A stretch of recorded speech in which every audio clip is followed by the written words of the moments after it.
I am Mrs. Pace, and tonight I have got a rather naughty Christmas bedtime story for you.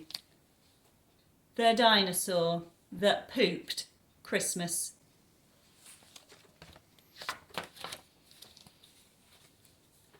From high in the sky, Santa looked down below to houses all cosy, covered in snow, where snoozers were snoozing, tucked up in their beds, whilst dreaming the most festive dreams in their head.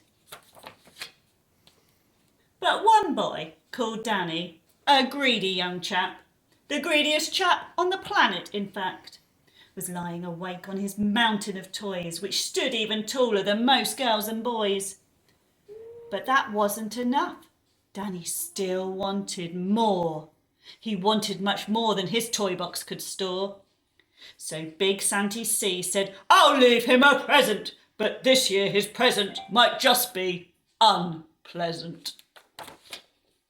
Danny heard such a clatter, his heart skipped a beat. 'Twas the clomping of hooves going clippity-clomp. He bounced out of bed and threw on some clothes and crept down the stairs on his tippy toes.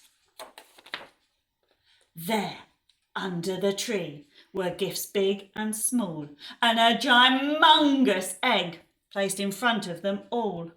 "An egg?" Danny said. "Santa bought me an egg?" Then out with a crack popped a dinosaur head. It wasted no time on that cold Christmas morning. It started to eat everything without warning. It swallowed the stockings, the Christmas cards too, the red fairy lights and the green and the blue. There wasn't a single thing Danny could do except sit and watch as the dinosaur chewed.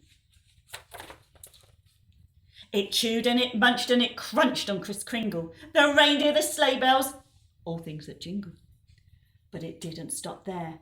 There were more things to gobble, much more than a small shiny bauble that bobbles. It ate up the cat and the dog and the fish. And from the dishwasher it downed every single dish. The tables, the chairs, the walls and the doors. Nothing was safe, not even the floors. Now reader, beware. This next part is scary. And if you read on, you might need new underweary. Danny's poor granny was knitting some socks. But the dino had no need for socks. It had lots.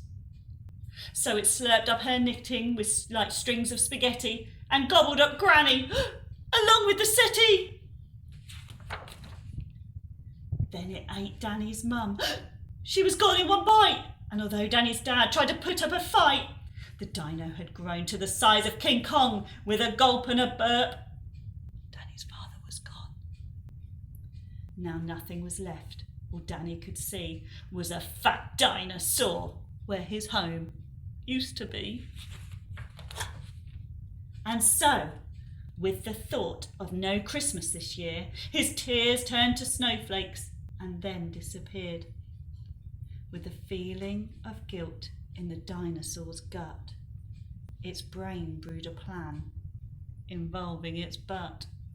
It knew there was only one thing it could do to put Christmas right. It needed to poo! It pooped out the turkey, the toys and the telly, and even the tinsel was brown and smelly. It pooped all the presents and pieces of puzzle. It pooped all the things it had started to guzzle. And then Father Christmas yelled, "Out of the way!" as he flew from the dinosaur's bum on his sleigh. The dinosaur finally gave a huge push and pooped Danny's parents in one massive whoosh. Last but not least, and never forgotten, Granny plopped out of the dinosaur's bottom. "Merry Christmas," said Dan to his whole family as they washed off the presents, put up the tree. And the greedy young chap that you saw just before promised next Christmas he'd not ask for more. And the dinosaur promised He'd not eat a crumb, as you would if Christmas had come out of your bum.